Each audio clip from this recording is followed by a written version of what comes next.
नमस्कार साथियों, welcome to the English notebook YouTube channel.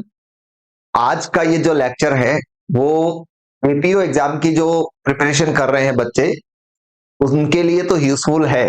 जैसा कि हमारी सीरीज चल रही है एपीओ एग्जाम के लिए, बट ये लेक्चर जो है वो उन स्टूडेंट्स के साथ साथ दूसरे जो स्टूडेंट्स है, दूसरे कंपेटिटिव एग्जाम की प्रिपरेशन करने वाले जो स्टूडेंट्स है उनके लिए भी यूजफुल है। थंबनेल आपने देखा होगा। उस क्लास में मैंने राजस्थान में पूछे गए दूसरे जो कम्पिटिटिव एग्जाम्स है उसमें प्रेपोजिशन से रिलेटेड जो क्वेश्चंस पूछे गए हैं उनका एक कलेक्शन मैंने यहाँ पर लिया है। उन क्वेश्चंस को हम लोग यहाँ पर सॉल्व करेंगे और ये पॉसिबिलिटी यहाँ पर बनती है कि इन्हीं टाइप के क्वेश्चंस या इन्हीं कॉन्सेप्ट पर बेस्ड क्वेश्चंस आपके सामने एग्जाम में मिल सकते हैं। तो चलिए बिना किसी देरी के हम लोग सेशन को स्टार्ट करते हैं। यहां पर आपके सामने एक फर्स्ट क्वेश्चन आ रहा है स्क्रीन पर। fill in the blank with the correct option. India is a noble gorgeous land teeming dash natural wealth। जैसा कि मैं बात कर चुका हूं कि एग्जाम में जो रूल्स बेस्ड क्वेश्चन तो पूछे जाते ही हैं और उनके साथ साथ फिक्स्ड प्रेपोजिशन के भी क्वेश्चंस आपके एग्जाम में पूछे जाते हैं। प्रेपोजिशन में फिक्स्ड प्रेपोजिशन भी होता है, किस वर्ड के साथ कौन सा प्रेपोजिशन जो है वो आएगा। यहां पर बात हुई है नोबल की। नोबल आप लोग जानते हैं, नोबल जिसमें ग्रेस हो, गरिमा हो, ठीक है, गॉर्जस सुंदर। टीमिंग का मीनिंग क्या होता है? टीमिंग जो वर्ड है, टीमिंग का मीनिंग होता है फुल ऑफ, भरा हुआ। तो यहाँ पर ध्यान देने वाली बात यह है कि फुल ऑफ जो वर्ड है, फुल फुल के साथ प्रेपोजिशन ऑफ आता है, मगर टीमिंग के साथ प्रेपोजिशन विद आता है। तो टीमिंग विद नेचुरल वेल्थ, यहां पर इस एक्सप्रेशन को आपको ध्यान रखना है। टीम विद होता है, जैसे आपने प्रीवियस लेक्चर में आपने पढ़ा होगा, हमने पढ़ा था कोलाइड विद होता है। तो कोलाइड टक्कर लगना, टक्कर इसके साथ प्रेपोजिशन विद आता है। उसी तरीके से टीमिंग के साथ प्रेपोजिशन विद आता है, टीमिंग विद नेचुरल वेल्थ। तो ऑप्शन ए जो है वो यहां पर करेक्ट रहने वाला है ना। चलिए नेक्स्ट देखो, camels are peculiarly adapted dash life in the desert.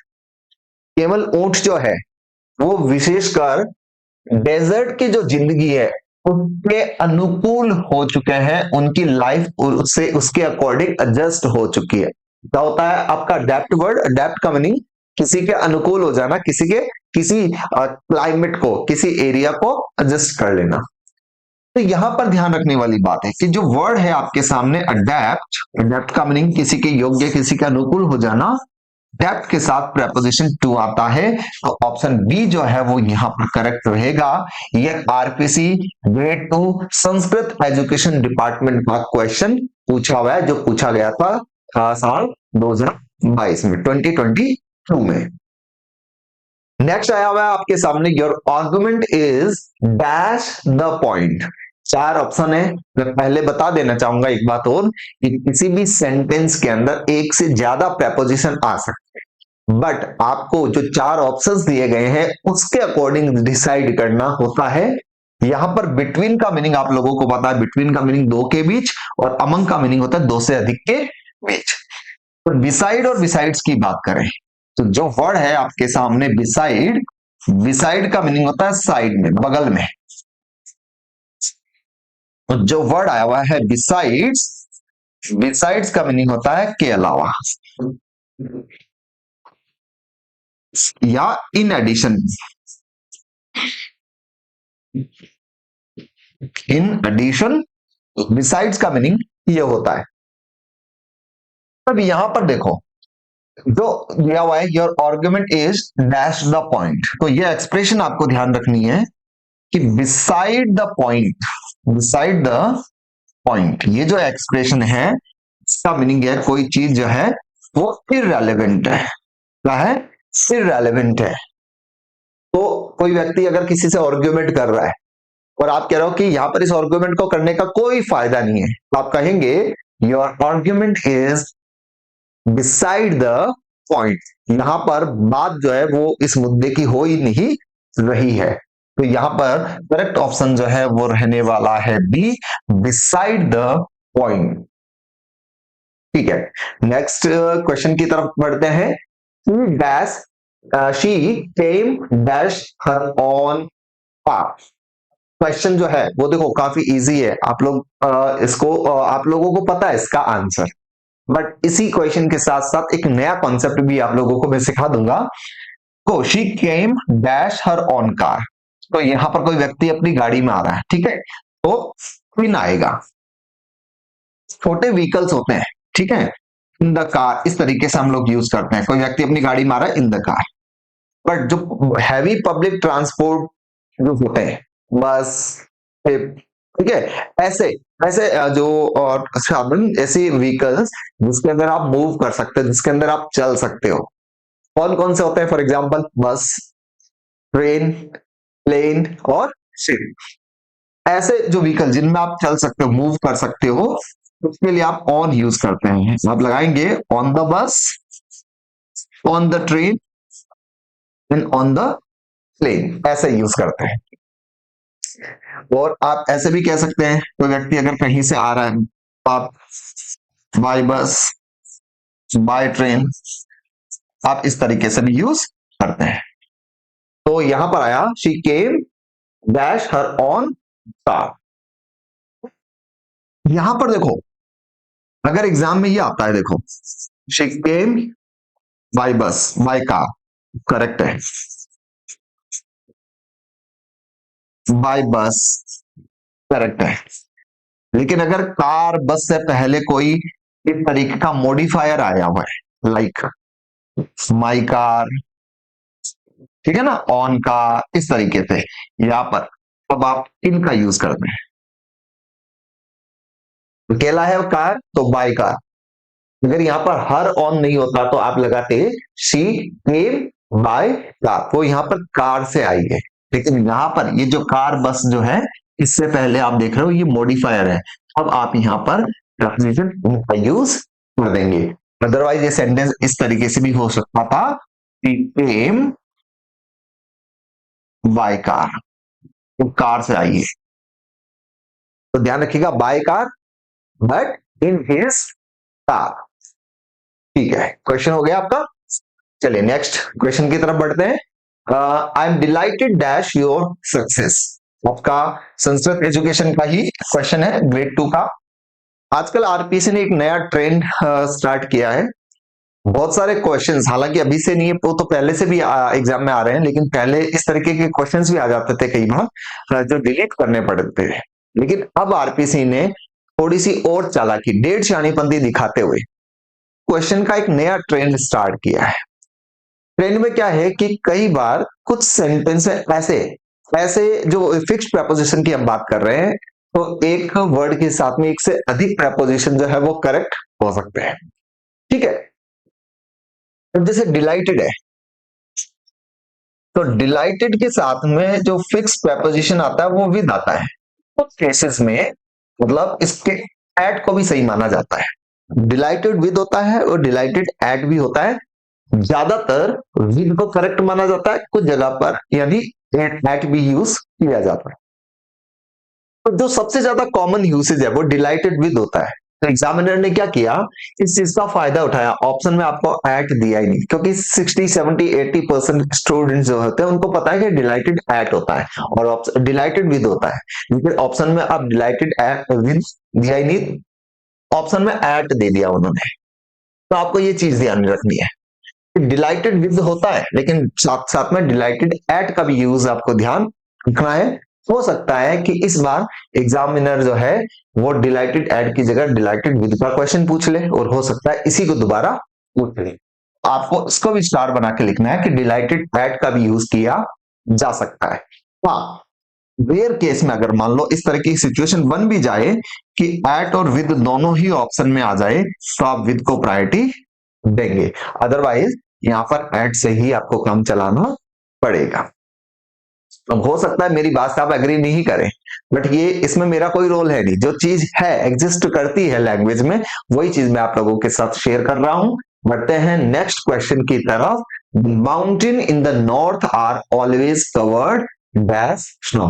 कल की क्लास में भी शायद ये क्वेश्चन हमने कर लिया था, कवर्ड विद होता है, कवर्ड विद होता है, हमने कल पढ़ा था, तो यहां पर आएगा कवर्ड विद स्नो। नेक्स्ट है those who count dash others help generally lose the game. जो दूसरों की हेल्प पर निर्भर रहते हैं वो गेम हार जाते हैं। आप अकेले ही काफी हो।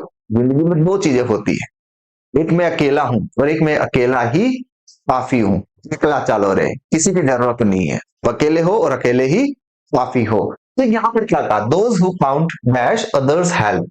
तो यहाँ पर ध्यान रखने वाली बात है कि काउंट जो है, काउंट के साथ ऑन, काउंट ऑन आता है, वैसे ही रिलाई ऑन होता है। ठीक है, निर्भर होना, डिपेंड ऑन, हम डिपेंड ऑन भी बोलते हैं। तो किसी पर निर्भर होना depend on, rely on, count on होता है। करेक्ट आंसर होगा on. Those who count on others help, जो दूसरों की हेल्प पर निर्भर रहते हैं, जनरली लूज विद। बढ़ते हैं नेक्स्ट क्वेश्चन की तरफ। Came back with in an hour. With in का मतलब होता है कोई टाइम के अंदर अंदर। विद इन एन आवर, ये घंटे का वक्त नहीं है, एक घंटे के अंदर अंदर वापस आ गया। हो सकता है 25 मिनट्स, 30-40 मिनट्स, कुछ भी हो सकता है। That's the appointed time. Till up till off or nine. He came back within an hour. देखो by of up till off, till जो होता है, till और up till जो होता है वो टाइम का लास्ट मोमेंट होता है। ठीक है, और यहां पर टाइम का जो रेफरेंस है वो यहां पर आ चुका है, लेकिन सिर्फ यहां पर ये वाला जो पार्ट है ये एज अ मॉडिफायर यूज किया हुआ है। एज अ मॉडिफायर, मॉडिफायर का मीनिंग हुआ कि कौन सा आर पॉइंट हुआ था, are of the appointed time हम लोग यूज करेंगे। तो करेक्ट आंसर यहां पर ये वाला रहने वाला है। जैसे हम लोग बोलते हैं ग्लास, ग्लास भी किसका मैंने मॉडिफाई कर दिया, glass of water, glass of water. So वैसे ही जो मॉडिफायर होता है उसके लिए हम प्रेपोजिशन ऑफ लगाते हैं। आर भी कौन सा, जो अपॉइंटेड टाइम है, जितना टाइम उसको अलाउ हुआ है। तो he came back within an hour of the appointed time. ठीक है, नेक्स्ट है the guest complaint that's the food quality. तो कंप्लेंट के साथ में सबको पता है कंप्लेंट अबाउट होता है, आंसर सी हो गया, कंप्लेंट अबाउट। चलिए नेक्स्ट क्वेश्चन है dash the beginning of a book there is often a table of contents. यहां पर दो चीजें ध्यान रखनी है, एक तो होता है in the beginning, in the beginning, और एक होता है एट द बिगिनिंग।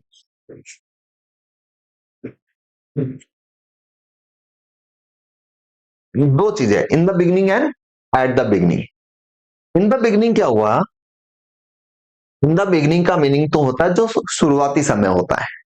जैसे हम लोग मूवी देखते हैं, तो मूवी का जो शुरुआती समय है 10-15 मिनट का, उसके अंदर मूवी को धीरे धीरे धीरे धीरे हर कैरेक्टर को इंट्रोड्यूस किया जाता है। वो जो शुरुआती समय है that is called in the beginning. आप नॉवल पढ़ने लगे और आपने कहा कि शुरुआत में जो नॉवल का कुछ पार्ट है वो बड़ा बोरिंग सा है। In the beginning of the novel I felt board, आप ऐसे यूज करते हो। और जो एट द बिगिनिंग होता है, एट एग्जैक्ट बिगिनिंग को कहते हैं। क्या कहते हैं, एग्जैक्ट बिगिनिंग को कहते हैं।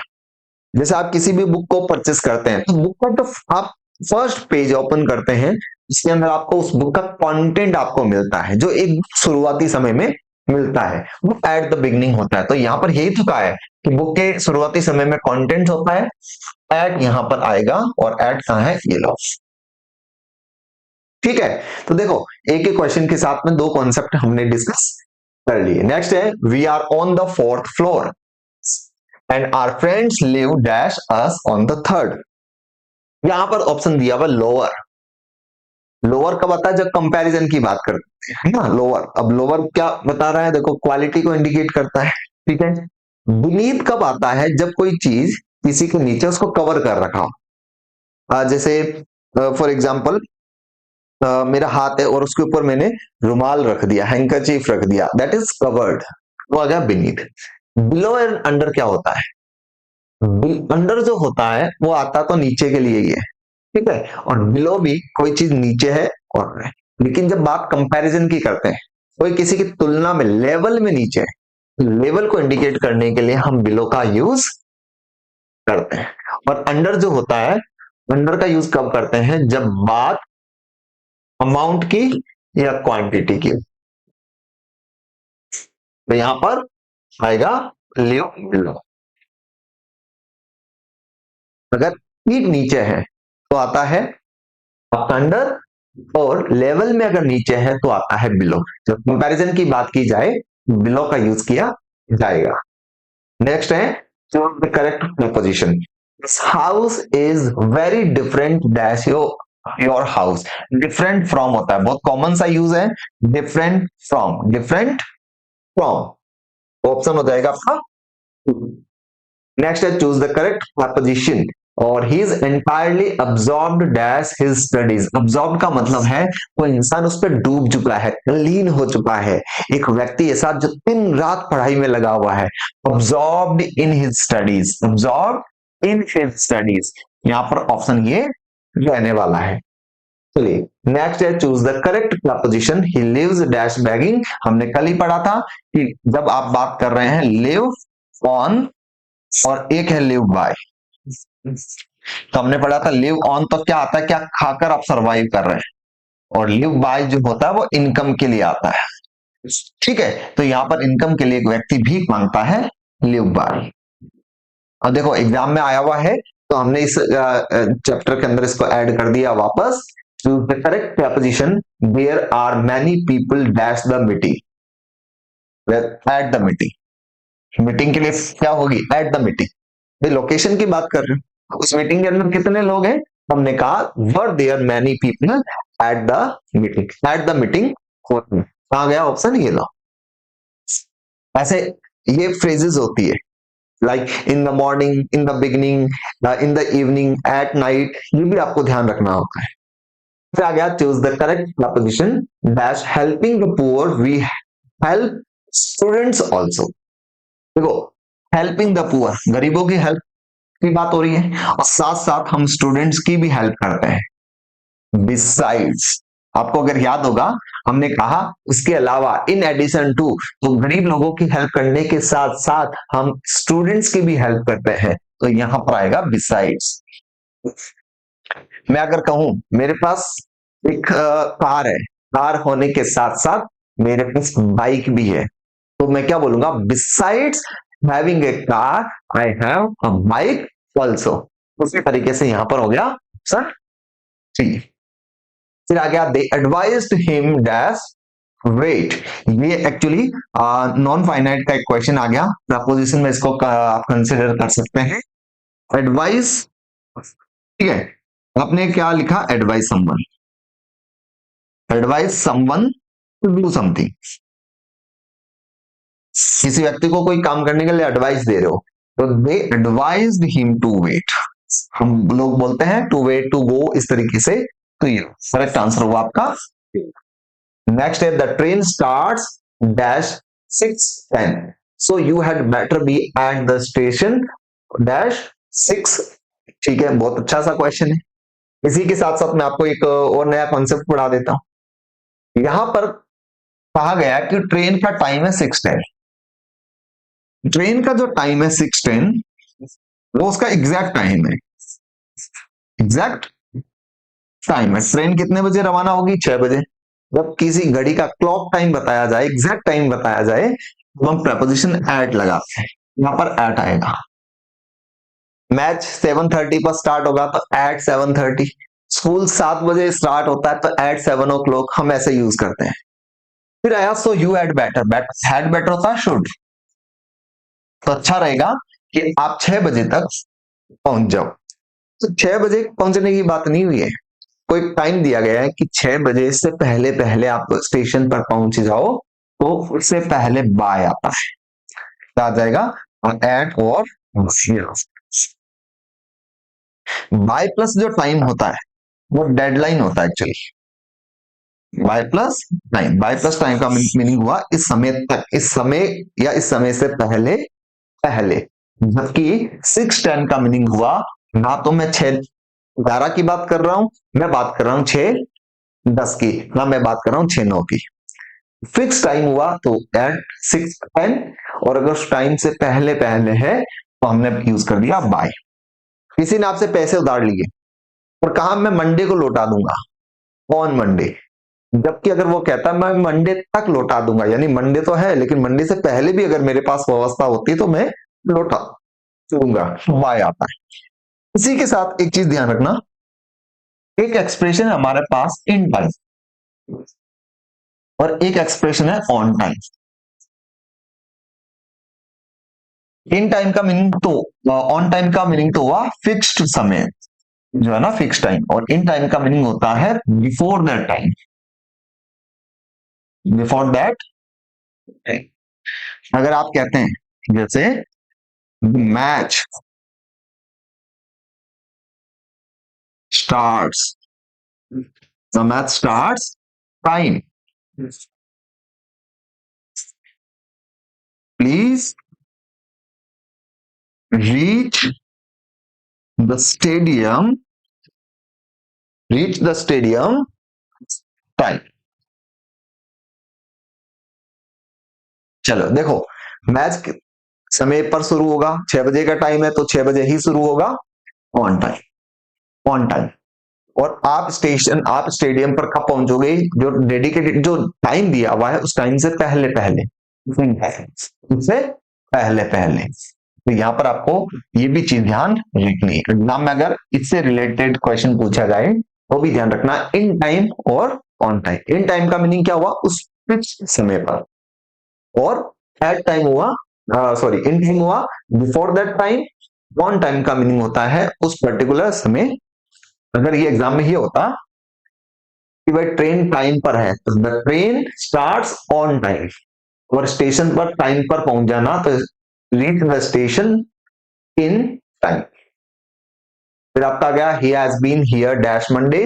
टेंस में भी आप इस टाइप का क्वेश्चन पढ़ते हैं, आपको अगर पॉइंट ऑफ टाइम दिया हुआ है, पॉइंट ऑफ, परफेक्ट का सेंटेंस है देखो, और परफेक्ट का सेंटेंस में जो टाइम जो एक्सप्रेशन दी जाती है उससे पहले आप सिंस और फॉर यूज करते हो। फोर कब यूज करते हो, फोर प्लस टाइम, जब आप इस तरह के एक्सप्रेशन यूज करते हैं, like for 2 months, for 1 year,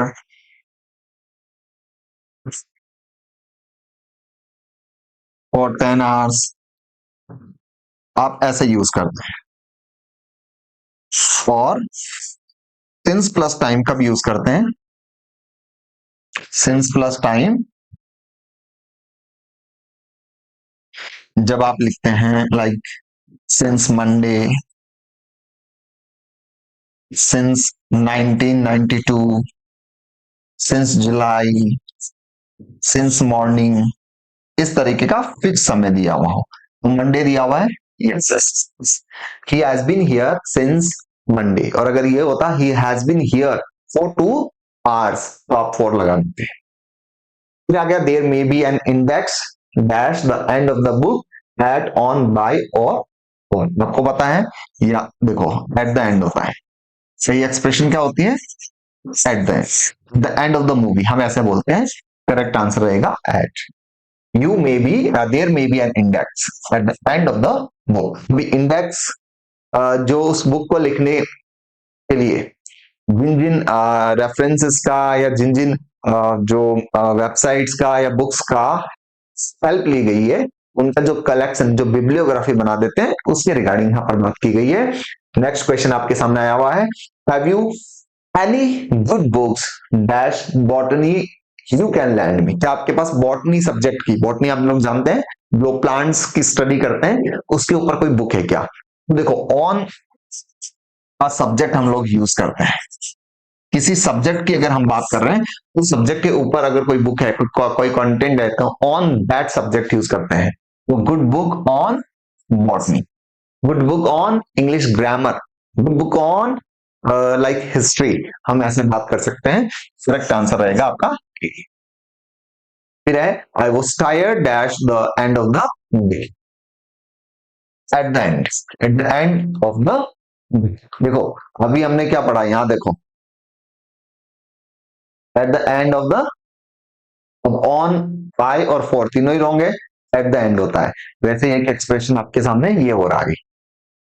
फिर आया warning, no unauthorised personnel, personnel कोई व्यक्ति, डैश दिस पॉइंट, इस पॉइंट के परे कोई दूसरा व्यक्ति, इनऑथराइज्ड पर्सन नहीं जा सकता, जिसको जिसको हम क्या कह सकते हैं, एक तरह से परमिशन दी गई है, वही व्यक्ति जा सकता है। अबाउट के बारे में, फ्रॉम से, बियॉन्ड, बियॉन्ड का मीनिंग होता है उससे बियॉन्ड, परे, तो यहाँ पर करेक्ट ऑप्शन होगा बियॉन्ड। कई बार क्या होता है कि जब सेंटेंस पढ़ते हैं हम लोग, तो सेंटेंस का जो मीनिंग होता है उस मीनिंग के साथ ही हमें पता चल जाता है कि इस पर्टिकुलर सेंटेंस के अंदर कौन सा वर्ड आना चाहिए। फिर आया हुआ आई प्रिफर मिल्क डैश, हमने कल ही पढ़ा था, प्रिफर टू होता है, प्रिफर टू होता है, करेक्ट आंसर रहेगा। और लास्ट क्वेश्चन है, it has been ages that I sang last, काफी समय बीत चुका है जब लास्ट टाइम पर मैंने गाना गाया था। ऑब्वियसली देखो, जो परफेक्ट टेंस होता है, इस चीज को समझो आप, परफेक्ट टेंस जो होता है, ठीक है, और परफेक्ट टेंस में जो टाइम, टाइम जो आता है, उस टाइम को इंडिकेट करने के लिए उस टाइम से पहले हम लोग फोर और सिंस का यूज, तो यहां पर सिंस आएगा, क्या आएगा, सिंस आएगा, तो यहां पर आ गया। और वैसे आपकी जानकारी के लिए बता दूं, अब ये सिंस यहां पर वैसे प्रपोजिशन नहीं है, इस सिंस का यूज एज ए कंजंक्शन हो रखा है, इस सिंस का यूज एज ए कंजंक्शन हो रखा है। ये पेपर बनाने वालों की लापरवाही है, ये क्या है, वो कंजंक्शन के अंदर प्रपोजिशन के साथ में उसको ऐड करके इस क्वेश्चन को पूछ लिया, जबकि पार्ट ऑफ स्पीच की मैं बात करूं, सिंस यहां पर कंजंक्शन का रोल प्ले कर रहा है। क्यों कर रहा है वो बात की बात है, we are nothing to do with that. अभी हमारा टारगेट है क्वेश्चन को सॉल्व करना, नई नई चीजें सीखना। तो आज के लिए इतना ही, इन 25 क्वेश्चंस को वापस आप रिवाइज करना, लेक्चर को 2-3 बार देख लिया करो, सो दैट जो कॉन्सेप्ट है वो आपके सबकॉन्शियस माइंड में स्टोर हो जाए, ठीक है। और इससे रिलेटेड और भी आपको कोई क्वेरी हो किसी तरह की, अगर आपको कोई इंफॉर्मेशन, कोई हेल्प चाहिए मेरे रिगार्डिंग, तो आप मुझसे कांटेक्ट भी सकते हैं। जो मेरा नंबर है, व्हाट्सएप नंबर आप ले लो, 7062421681, इस पर आप कांटेक्ट करके आप व्हाट्सएप पर, ठीक है, कॉल कई बार रिसीव नहीं कर पाता मैं, व्हाट्सएप पर आप अपने डाउट्स जो है वो आप शेयर करते हैं, या किसी भी टाइप की जो हेल्प चाहिए आपको इंग्लिश लैंग्वेज के रिगार्डिंग, तो वो हेल्प आप लोगों की डेफिनेटली की जाएगी। और साथ साथ जो आपका एप्लीकेशन जो है द इंग्लिश नोटबुक, जिसकी लिंक कमेंट बॉक्स में दे, हमारे डिस्क्रिप्शन में दे भी रखी है, द इंग्लिश नोटबुक,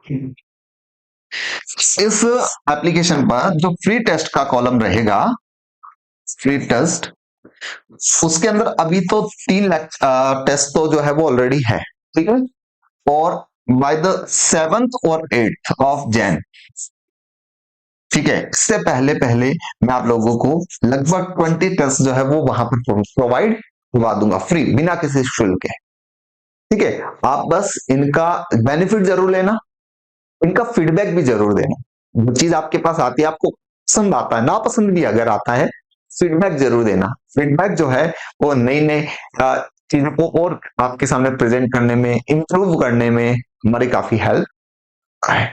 अपना और अपनों का ध्यान रखिए, और